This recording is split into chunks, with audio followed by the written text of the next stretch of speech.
Ninja Kamui episode number 2। Episode की शुरुआत में हमें थोड़ी सी बैक स्टोरी बताई जाती है। हमें बताया जाता है कि जापान में एक निंजा क्लैन होता है जिसमें उनकी टेक्निक्स को किसी दूसरे के साथ शेयर करना अलाउड नहीं होता। इसके अलावा उनका मिशन ही उनकी जिंदगी होता है। कुछ समय बाद जापान पर एक टेररिस्ट अटैक होता है, जिसके बाद ये निंजा क्लैन एक नई सरकार के अंडर आ जाते हैं, जिसके बाद से विदेशियों के साथ सीक्रेट निंजा टेक्निक्स को शेयर करना अलाउड हो जाता है। ऐसा ये लोग इसीलिए करते हैं जिससे ज्यादा लोग पावरफुल बन सके और जापान की रक्षा कर सके। और कुछ लोग इस ऑर्डर को नहीं मानते हैं, जिसके बाद उनको मार दिया जाता है। हमें बताया जाता है कि मिस्टर लोगन का असली नाम हाइगन होता है। बचपन में ही हाइगन के परिवार को मार दिया गया था, जिसके बाद से ही हाइगन वहां से भाग जाता है। अगले सीन में हम प्रेजेंट स्टोरी पर आते हैं। हाइगन ने पिछले एपिसोड में निंजाओं के लीडर को मारा नहीं होता, बल्कि उसे किडनैप कर लिया होता है, जिससे वो जरूरी जानकारी निकलवा सके। पर हाइगन की चोट अभी भी ठीक नहीं हुई होती है और वो बहुत ही ज्यादा कमजोर होता है। तभी वहाँ पर एक बूढ़ा आदमी आ जाता है। हमें बताया जाता है कि ये बूढ़ा आदमी हाइगन का पुराना साथी होता है। ये आदमी एक डॉक्टर होता है और इसने भी एक मास्क लगा रखा होता है। हाइगन उस आदमी को बताता है कि मास्क लगाने का कोई भी फायदा नहीं है। ऑर्गेनाइजेशन ने लोगों को ढूंढने का तरीका ढूंढ लिया है। आगे बूढ़ा आदमी हाइगन की चोट देखकर कहता है, तुमने तो secret technique stark of awareness choose करी है, इससे तुम मर भी सकते थे। ये वही टेक्निक होती है जिसमें हाइगन अपने हाथ पैरों में सुई चुबाकर उन्हें कुछ समय के लिए ठीक कर लेता है। बूढ़ा आदमी जैसे ही हाइगन के पीठ पर चाकू का निशान देखता है तो वो डर जाता है और कहता है, आखिर तुम जिंदा कैसे हो? इस घाव से तो कोई भी मर सकता था। मुझे नहीं पता ये तुम्हारा लक है या कोई तुम्हें जिंदा रखने की कोशिश कर रहा है। मैं अगर तुम्हारा इलाज अभी शुरू करता हूँ तब भी तुम्हें पूरी रिकवरी करने के लिए कम से कम 5-6 दिन लगेंगे। इसके बाद बूढ़ा आदमी हाइगन को एक इंजेक्शन लगाता है, जिससे हाइगन बेहोश हो जाता है। अगले सीन में रात हो जाती है और हाइगन को होश आ जाता है। हाइगन उठते ही अपना सामान चेक करता है, जहाँ पर उसके बहुत सारे सेल फोन्स और उसे माइक का कार्ड दिखाई देता है। हाइगन कुछ सोचता है। उसके बाद वो निंजाओं के लीडर के पास जाता है और उसे चाकू से टॉर्चर करने लगता है। वो कई बार शिनिगामी को चाकू मारता है और लास्ट में उसके पेट में घुसेड़कर नीचे की तरफ खींचता चला जाता है, जिस पर निंजाओं का लीडर कहता है, बस इतना ही दम है तुम में? तुझे पता है ना, एक निंजा को तोड़ना आसान नहीं है। हाइगन कहता है, मालूम है, और लीडर के अंदर चाकू घुसेड़कर चला जाता है। इसके बाद हाइगन 2-3 दिन तक उसे सुबह शाम टॉर्चर करता है। निंजा को लीडर उससे कहता है, तुम इससे क्या साबित करना चाहते हो? मुझे मुझे मारना है तो मार डालो ना।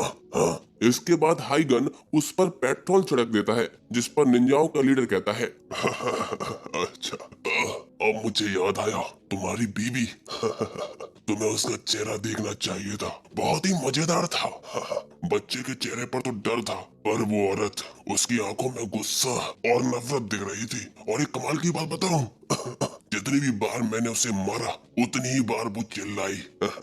ये सुनकर हाइगन तीली जला लेता है और कहता है, मैं हमेशा के लिए उनकी यादें तुम्हारी आंखों में दफना दूंगा। जब तुम्हारी खाल तुम्हारी बॉडी से निकलेगी और तुम्हारी हड्डियां चटकेंगी, तब तुम्हें नरक का एहसास होगा। ऐसा बोलकर हाइगन निंजाओं के लीडर को जलाकर मार डालता है। दूसरी तरफ एफबीआई के हायर ऑफिशियल्स सारे इवेंट्स को छुपाने में लग जाते हैं। माइक उनसे बहस भी करता है, पर माइक का बॉस माइक को शांत रहने के लिए कहता है। आगे माइक एमा के पास जाता है। एमा माइक को समझाती है कि एफबीआई के सभी बड़े लोग इस मामले को दबा रहे हैं, जरूर कुछ तो गड़बड़ है, इसीलिए हमें भी चुपचाप रहकर खोजबीन करनी होगी। आगे एमा माइक को बताती है, जब उसने मिस्टर लोगन की फैमिली के बारे में खोजा तो सब कुछ नकली था। ऐसी कोई फैमिली रियल में है ही नहीं। ये सब लोग भी पुराने विक्टिम्स के जैसे ही हैं। इसके बाद हम फिर से हाइगन पर शिफ्ट हो जाते हैं। हाइगन अब एकदम ठीक हो चुका होता है और अपना सामान लेकर निकल जाता है। हमें हाइगन के हाथ में एक छोटा सा बटन दिखता है। हाइगन याद करता है कि उसकी बीवी ने उसे ये बटन देते हुए कहा था, इससे हम सभी लोगों की जान बच सकती है। आगे हाइगन अलग अलग जगह पर जाकर किसी को ढूंढ रहा होता है, पर उसे कहीं भी कोई भी नहीं मिलता। इससे हाइगन बहुत ही ज्यादा निराश हो जाता है। हाइगन थोड़ी देर के लिए एक रेस्टोरेंट में जाता है। वहाँ पर 2 पुलिस वाले आ जाते हैं। वो पुलिस वाले रेस्टोरेंट के ओनर के साथ बदतमीजी कर रहे होते हैं। जैसे ही उनकी नजर हाइगन पर पड़ती है, वो हाइगन के साथ भी झगड़ा करने की कोशिश करते हैं, पर हाइगन वहाँ पर चुपचाप रहता है।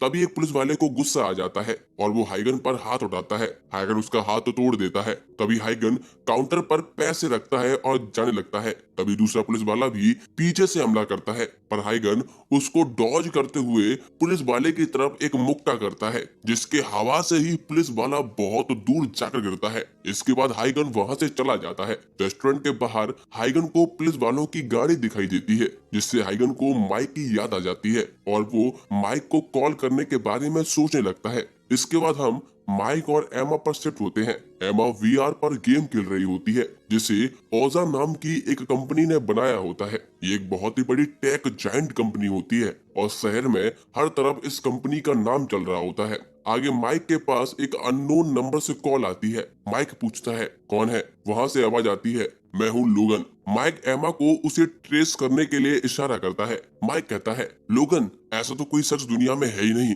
तुम कौन हो? हाइगन कहता है मुझे तुमसे कुछ सवालों के जवाब जानने हैं। माइक बस हाइगन के ट्रेस होने का वेट कर रहा होता है, पर एमा उसे ट्रेस कर पाती उससे पहले ही हाइगन अपना फोन तोड़ देता है। हाइगन फिर से माइक को कॉल करता है और कहता है ये फालतू की हरकतें मत करो, ये तुम्हारा आखिरी मौका है। इसके बाद हाइगन माइक से मिलने के लिए कहता है। इस पर माइक हाइगन को दूसरे दिन रात में एक कैफे में मिलने के लिए बुला लेता है। एमा फिर से हाइगन को ट्रेस कर पाती हाइगन उससे पहले ही फोन काट देता है और तोड़ देता है। अगले सीन में हाइगन माइक से मिलने के लिए जा रहा होता है। हाइगन पहले ही कैफे को चारों तरफ से देख लेता है। दूसरी तरफ माइक उसी कैफे में हाइगन का वेट कर रहा होता है। कैफे का ओनर पहले से ही माइक के जान पहचान का होता है। वो माइक से कहता है तो मैं जिससे भी मिलना है मिलो, और मेरे कैफे को कुछ नुकसान नहीं होना चाहिए। वो आगे कहता है एक डिलीवरी वाला आएगा, उसे पीछे टेबल में रखे सामान को चेक करने को कहना, ठीक है? तभी वहाँ पर हाइगन आ जाता है। हाइगन ने एक मास्क लगा रखा होता है। हाइगन के आते ही कैफे का ओनर वहाँ से चला जाता है। माइक हाइगन से पूछता है तुम्हारे पास क्या प्रूफ है कि तुम ही लोगन हो? इस पर हाइगन माइक का दिया हुआ कार्ड दिखाता है, पर माइक मानने से इनकार कर देता है। इसके बाद हाइगन वहाँ से जाने लगता है, पर माइक उसे रोक लेता है। आगे माइक कहता है मुझे नहीं लगता था कि तुम यहाँ आओगे और खुद के पकड़े जाने का खतरा मोल लोगे। इस पर हाइगन कहता है मैं ये सब बातें करने नहीं आया हूँ। अभी लगातार जो मर्डर्स हो रहे हैं, क्या तुम्हें उसके बारे में थोड़ा भी कुछ पता है? एक छोटी सी डिटेल भी चलेगी। इस पर माइक कहता है क्या तुम इसके बदले में मेरे सवालों का जवाब दोगे? हाइगन इस पर हाँ कर देता है, पर तभी माइक हाइगन पर गन तान देता है और कहता है मैंने तुम्हें अरेस्ट करने के लिए यहाँ बुलाया था, तुम मेरे साथ पुलिस स्टेशन चलोगे? माइक हाइगन से ये बातें कर ही रहा होता है, तभी कैफे में बार बार डिलीवरी एजेंट्स आ रहे होते हैं और अपना सामान लेकर वहां से चले जाते हैं। तभी अचानक से एक और आदमी अंदर आ जाता है। माइक कहता है अपना सामान लो और निकलो फटाफट। तभी वो हाइगन पर हमला शुरू कर देता है। उस आदमी के हमले को रोकते समय हाइगन का मास्क उतर जाता है। ये देखकर माइक चौंक जाता है और सोचता है कि आखिर ये इंसान कौन है। इसके बाद हाइगन और दूसरे आदमी की फाइट शुरू होती है। उस आदमी के हाथ में दो चाकू होते हैं जो दो चेन से बंधे होते हैं। वो बार बार हाइगन पर उनसे हमला कर रहा होता है। हाइगन उनसे बचने की कोशिश करता है। माइक भी उस आदमी पर गोली चलाता है, पर वो आदमी गोलियों से बचते हुए माइक पर हमला करता है। तभी हाइगन माइक को भी बचा लेता है। हम देखते हैं कि उस आदमी के अचानक से चार हाथ हो जाते हैं। वो लगातार हाइगन पर हमला कर रहा होता है। हाइगन भी अपनी निंजा टेक्निक यूज करता है, जिससे हाइगन के पीठ पर भी चार हाथ निकल आते हैं। इसके बाद हाइगन उस आदमी को दीवार पर फेंक देता है, और हम देखते हैं कि अब हाइगन के पीछे भी एक और आदमी आ जाता है। ये आदमी पिछले आदमी की डिट्टो कॉपी होता है। दोनों आदमी मिलकर हाइगन पर हमला करने लगते हैं। हाइगन बोतल में रखी हुई दारू पीकर मुंह से आग फेंकता है, जिससे दोनों आदमी जल जाते हैं। इसका फायदा उठाकर हाइगन दोनों का सर काट देता है। ऐसी जानलेवा लड़ाई देखकर माइक के होश ही उड़ जाते हैं। माइक हाइगन से पूछता है आखिर तुम लोग कौन हो और मिस्टर लोगन कहाँ है? हाइगन माइक से कहता है मैं एक निंजा हूँ, और अपने बटन को गर्दन के पास ले जाकर दबा देता है, जिससे हाइगन का फेस फिर से मिस्टर लोगन के फेस में बदल जाता है। ये देखकर माइक को अभी भी यकीन नहीं हो रहा होता है। तभी वहाँ पर बहुत सारे लोग आ जाते हैं जिन्होंने सूट पहने होते हैं। वो सभी लोग लगातार पूरे कैफे को गोलियों से भून देते हैं और आखिरी में एक मिसाइल से पूरा कैफे उड़ा देते हैं और वहां से भाग जाते हैं। हाइगन माइक को बचा लेता है, और जैसे ही सब कुछ खत्म होता है हाइगन वहां से चला जाता है। लड़ाई के वक्त माइक के पेट पर एक खरोंच लग जाती है। उसे देखकर माइक सोचता है आखिर ये लोग कैसे हथियार यूज कर रहे हैं। इसने मेरा कवच को भी तोड़ दिया है और इसके ऊपर एक भी खरोच नहीं आई। हाइगन दूसरी बिल्डिंग से माइक को देख रहा होता है। हमें कैफे के ऊपर भी ओजा कंपनी का एक बोर्ड दिखाई देता है